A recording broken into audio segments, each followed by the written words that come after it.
So let's talk about a few of the classes that really stuck out to me over the past 4 months. Oh, it's been 4 months, but okay. So let's talk about the class that I really liked. Issues in the reduction of maternal and neonatal mortality in low-income countries. Like, I just want to say this professor is like a breath of fresh air. Not saying that any of the other professors are not. I'm gonna talk about somebody else who is literally like warmed my heart in many ways and like affirmed my life in many ways as well in a second. But this professor, the only OB-GYN staff from what I was told, and the way that she speaks about the global south, and specifically speaks about the areas of the world that have the highest rates of maternal and neonatal mortality. So when I'm talking about the areas of the world that have the highest rates of maternal and neonatal mortality, I'm talking about, unfortunately, sub-Saharan Africa, India, and Southeastern Asia. So at least certain areas of Southeastern Asia, we won't just generalize. But yeah, the way that she speaks about those areas of the world, and you know, the disparate maternal and neonatal outcomes that are present there, and like doesn't allow students to say things that are ill-informed or informed by anti-blackness, informed by anti-BIPOC, you know, rhetoric, or like I don't know, ideals, stereotypes. It's just really refreshing for me. And then also it's just nice to have that that epidemiology like weaved in throughout the course. It is an epidemiology course, but it really was complementary to my statistical methods course. I learned actually a little bit more about stats in this course than I did in the actual statistical methods course. Anyways, phenomenal course. Another course, well, actually 2 courses that I wanted to talk about too, that were just really, really impactful for me. First time I took Gender and Health Foundational Theories and Applications, and the course was like, you know, very introductory. I actually ended up leaving one class because like they had a white woman teaching about like African ideals of gender and gender norms, I believe. I can't really remember. I like started like blacking that shit out, but I was like, this is very violent. Like not your girl spending what 2 months in where was she, in Zanzibar, and thinking that she has the authority to come and teach a lecture when there are capable African professors who are on staff, and also capable African professors around the world who could do this. So I left that session, but when I left that session, I met a professor that literally just made Johns Hopkins, made this program just light up. Seriously. And I love him. They are amazing. Yeah, so I met him. I mean, he is one of the professors for that course, as well as one of the professors for the course that I took second term, which is the epidemiology of LGBTQ health. And he's just a beautiful person. So anyways, those 2 courses that I just named, so epidemiology of LGBTQ health as well as gender and health, were just like really nice, really like another breath of fresh air that I was able to take here. The course material was interesting. Even when it was just like a lot of reading, I was like really excited to learn. Gender and health, I feel like, was very introductory level, which makes sense because it's basically an introductory course. But then epidemiology of LGBTQ health, I was able to really take what I learned in gender and health to another level. There's a book, I will put a photo of it. There's a book that they use. You should definitely get it if you're thinking to do any type of like research or just want to learn a little bit more about what it takes to serve LGBTQ populations. There are very scary stats out there that show the lack of knowledge that people have when it comes to taking care of patients who are part of the LGBTQ community, especially when we're talking about patients who are of trans experience. It's scary, and we need more providers to be more knowledgeable. But then that goes back to like the medical curricula that are not including that content material. I could talk about that all day, but I'll put the book. These 2 courses were amazing. That professor is amazing. Like, thank you. Now let's talk about the one course that stressed me the out. Baby.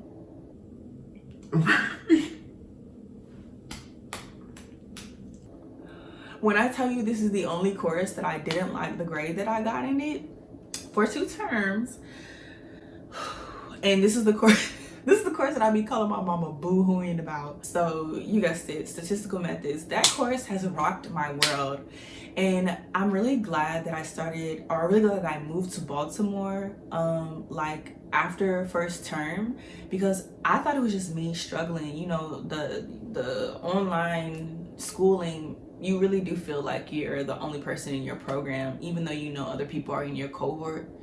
But I was like, dang, I'm the only person struggling. Like, I got a tutor, I'm spending all this money, blah blah blah. I'm meeting with my tutor like three times a week for 3 hours at night. We meeting in the morning, we meeting at night, we meeting on the weekend, blah blah blah, and I'm still not getting an A. And I know I hadn't been in math for a long time, but it was just so frustrating because all my other courses I was acing it. Even the epidemiology course, like I was.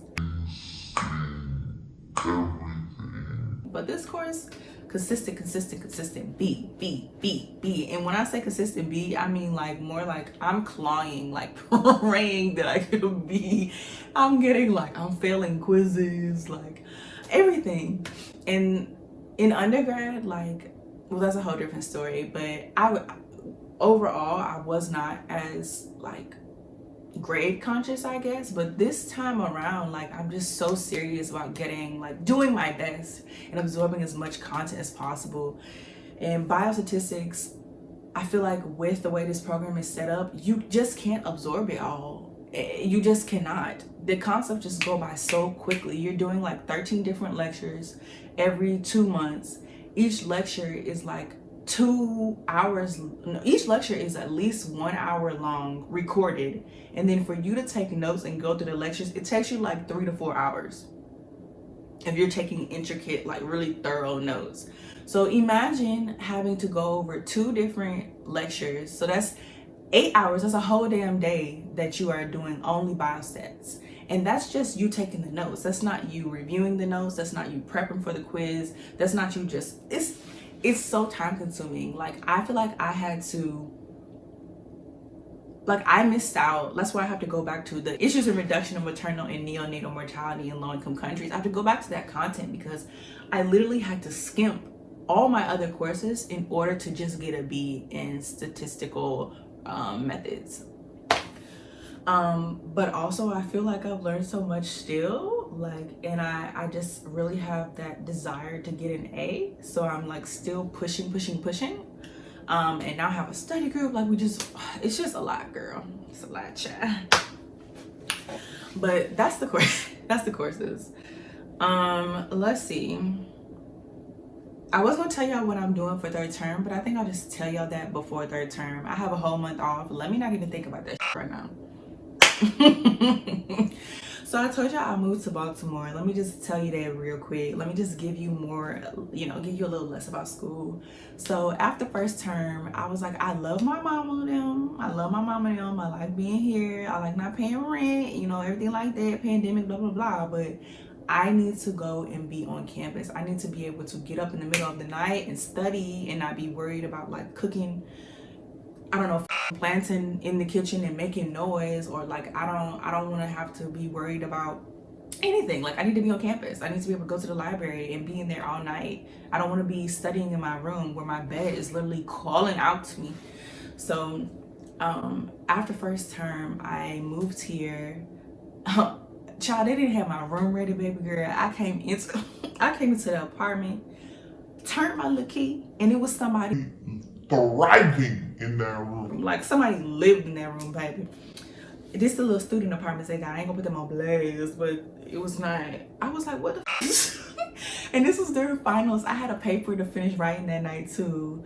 It was just a hot mess, but I moved in, got me a different room in a different apartment, moved in, and things started going smoothly. And then I think randomly on YouTube, I saw a video where I saw that there had been, I believe, 3 mass shootings. And it can't come soon enough for people who live in East Baltimore who've dealt with 3 mass shootings in 3 months. In East Baltimore. Johns Hopkins campus is in East Baltimore, and I was not getting none of those alerts. Maybe I'm not set up for the alert system, so I'm not going to blame them right away, but I was just like, I feel like if there have been 3 mass shootings in East Baltimore and we're in East Baltimore, why do we not know anything about that? And then also, why are we not concerned? Like, as much pool as this school has, and as much, you know, all the resources that this school has, I'm not just talking about Bloomberg, I'm talking about Johns Hopkins as a whole, as an entity, as an institution. We should be doing something about that, and I just feel like they aren't. I don't know how I feel just yet. And then also just being here, I really am in tune, like, with, you know, my ancestors, with Igungun, you know, all that going on. So it just felt so off. And then I started feeling like, oh, am I betraying my people by being at this school that has done so much wrong to the Black community and arguably still does not do right by Black people?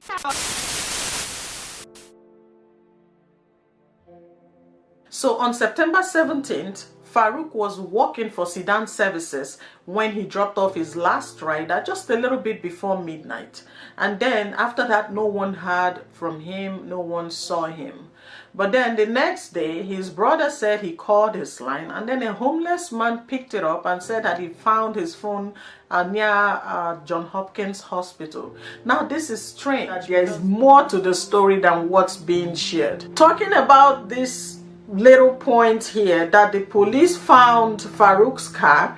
Now remember, he's been missing for 12 days after, you know, going by the time that his car was found, he was missing. And then all of a sudden, a man and a woman were found in his car. We don't know who these people are. And then the next thing, they were taken in for interrogation, but the police let them go because there was not enough evidence to hold them, you know, to keep them in custody. What does this mean? How do you, where did they get the car? A car is not like an orange that you pick up from the roadside.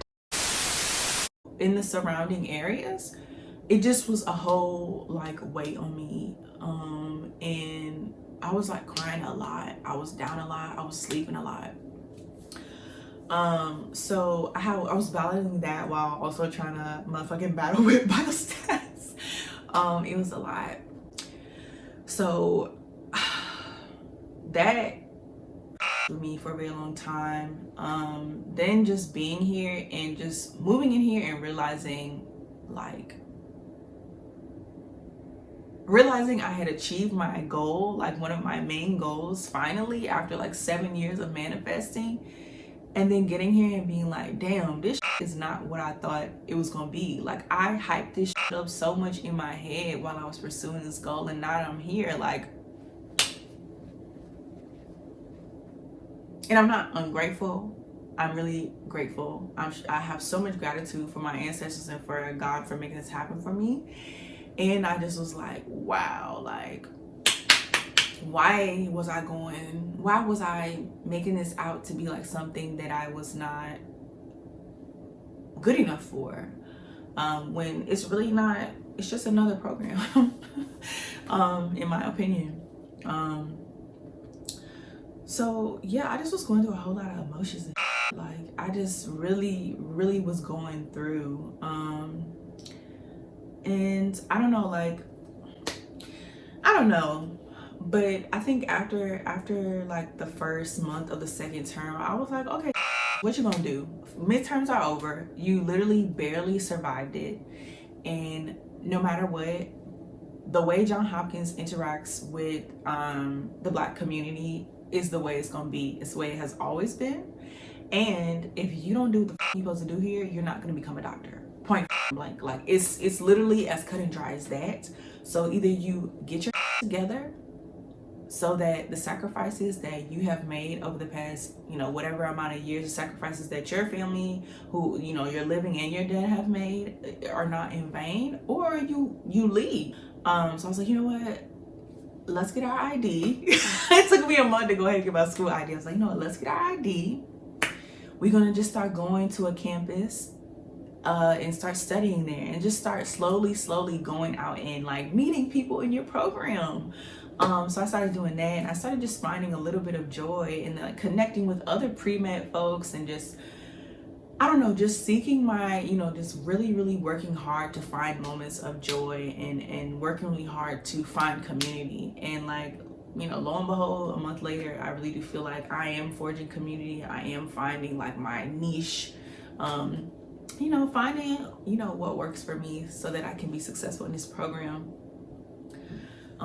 So I'm just, again, like grateful to my living and my dad, and to God for like making it possible.